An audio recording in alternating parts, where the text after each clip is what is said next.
अस्सलाम वालेकुम व्यूअर्स, आज आपके साथ शेयर करूंगी कि आप एयर फ्रायर में क्रिस्पी और यमी चिकन विंग्स को किस तरह से तैयार कर सकते हैं। तो इसके लिए मैंने 1 किलो चिकन विंग्स ले ली हैं और इन्हें मैंने अच्छी तरह से धोकर छलनी में रख दिया था ताकि इसका सारा पानी ड्रेन हो जाए। अब आप कोई भी पेपर टॉवल लें और इसकी मदद से इसको अच्छी तरह से ड्राई कर लें ताकि इसमें बिल्कुल भी मॉइस्चर बाकी ना रहे। तो अब मैं इसमें ऐड कर दूंगी 1 टेबलस्पून वाइट विनेगर, 1 टेबलस्पून इसमें मैं डाल रही हूँ फ्रेश पिसा हुआ लहसुन,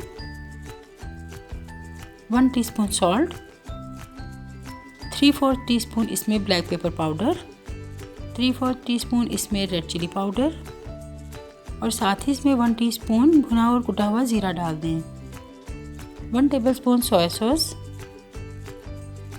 1 टेबलस्पून लेमन जूस,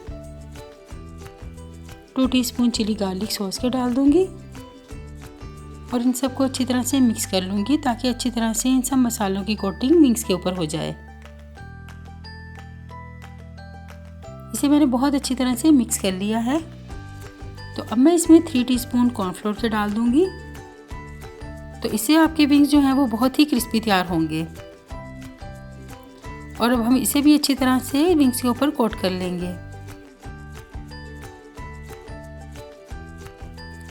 तो मिक्स करने के बाद मैं इसको कवर करूंगी और इसे तकरीबन 1 आवर के लिए रेफ्रिजरेट कर दूंगी। आप इसमें अपने टेस्ट के मुताबिक स्पाइसेस कम या ज़्यादा भी कर सकते हैं।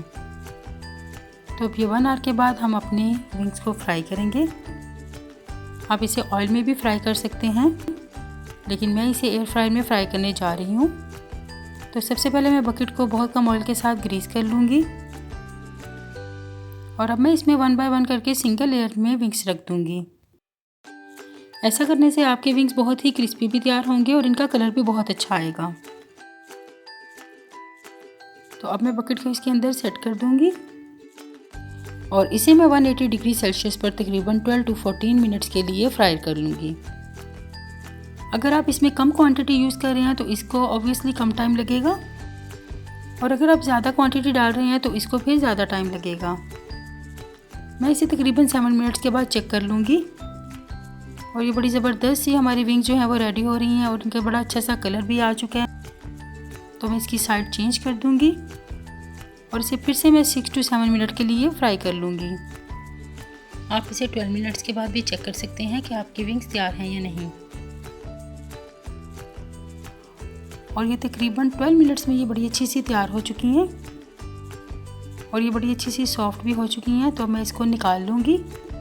तो अगर आपको रेसिपी पसंद है तो इसे लाइक और मेरे चैनल को सब्सक्राइब और बेल के बटन को प्रेस कर लें ताकि आने वाली हर वीडियो की नोटिफिकेशन आपको मिल सके।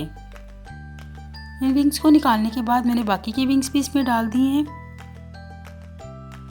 और इसे भी हम 180 डिग्री सेल्सियस पर तकरीबन 14 मिनट्स के लिए फ्राई कर लेंगे।